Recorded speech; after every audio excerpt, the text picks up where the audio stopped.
Hi, my name is Kevin Taylor. I would like to ask, is it false to be a widow? This is With All Due Respect.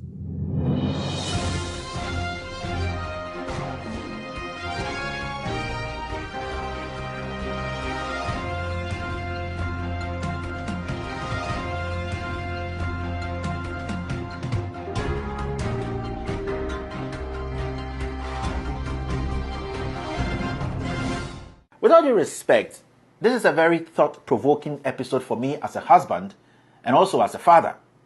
With all the greatest of respect, I send my deepest condolence to the family of the late Ejakun, the former MP of Ayawaso West, Wuogon. In the same vein, I can also not hide my frustration and disappointment in the NPP I belong to on how ungrateful they have been to the late MP, his family, and the good people of Ayawaso West. I feel I owe it to the Ejaku family and the people of Ayawaso to express my disappointment in the Vice President, Dr. Mahmoud Bawumia, and the lady known as Lydia Al-Hassan, posing as a widow of the late MP, to speak the truth, which majority of the NPP sympathizers are scared to say, all because we have allowed greed, foolishness, and hypocrisy to take better part of us as rational human beings.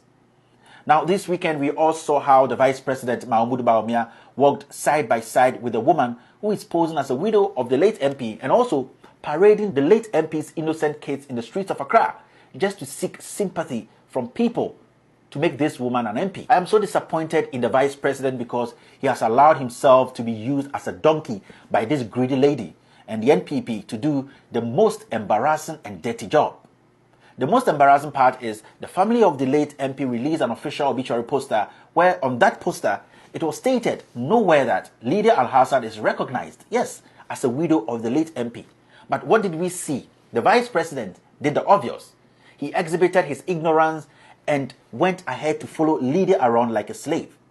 With all due respect, Mr. Vice President, a colleague politician is dead and still lying in the cold morgue, and the best you could do is to parade his kids in the streets of Accra just to get the sympathy of people. Now, I would like to ask you, how would you have felt, Dr. Bawumia, if this had happened after your death?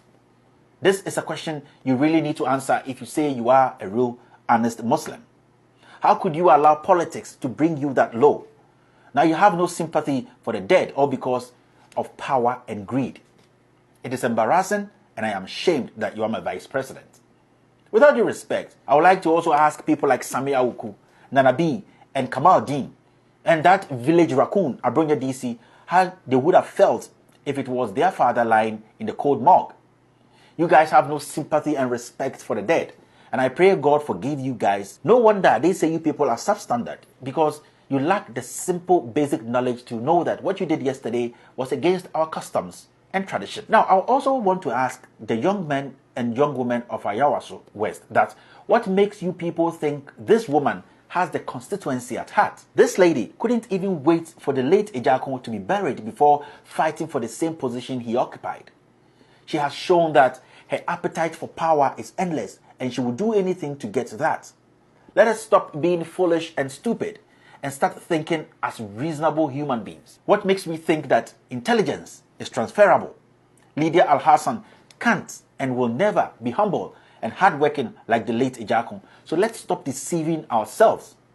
She is just a greedy woman who wants to thrive on the man's good name and the weak minds of my fellow NPP executives to make millions from politics. Now, let's talk about the most saddest part of this whole widow's mite comedy.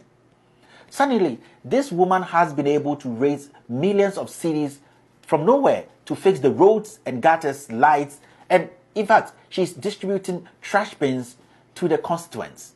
I see this as the highest form of disrespect.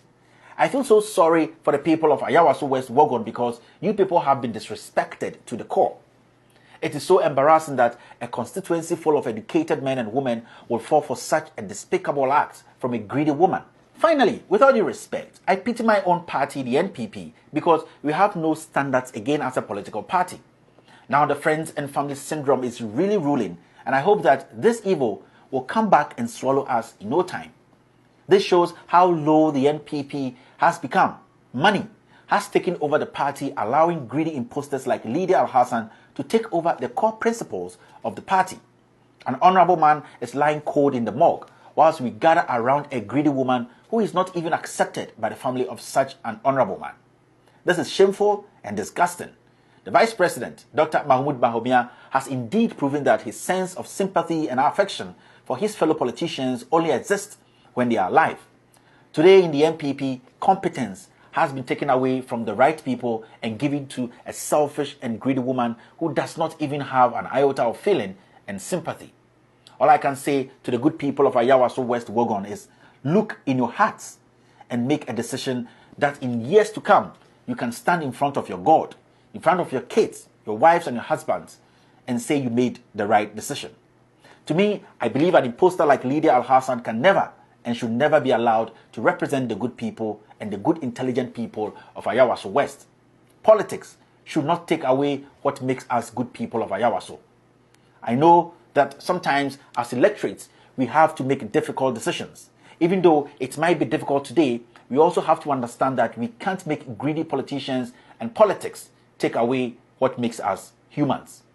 People of Ayawaso West Wuogon, you people have to understand that sometimes it is not the devil who makes us make mistakes, but rather the decisions we take today as humans. My name is Kevin Ekobedu Taylor, and this is With All Due Respect.